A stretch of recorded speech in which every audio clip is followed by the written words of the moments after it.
Hello, I'm here to demo an update we have to our DVC VS Code extension.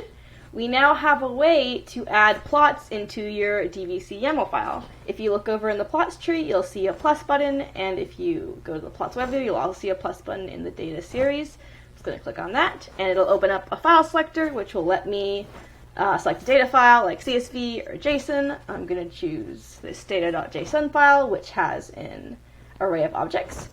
I'm going to select it. It's going to let me pick a plot template. I'm going to choose scatter.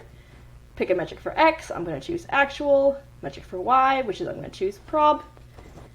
And there is now an entry in my DVC YAML for it, right here. And if I go over to the plots of web view, I can now see the plot in action. That about summarizes it. Thank you for watching.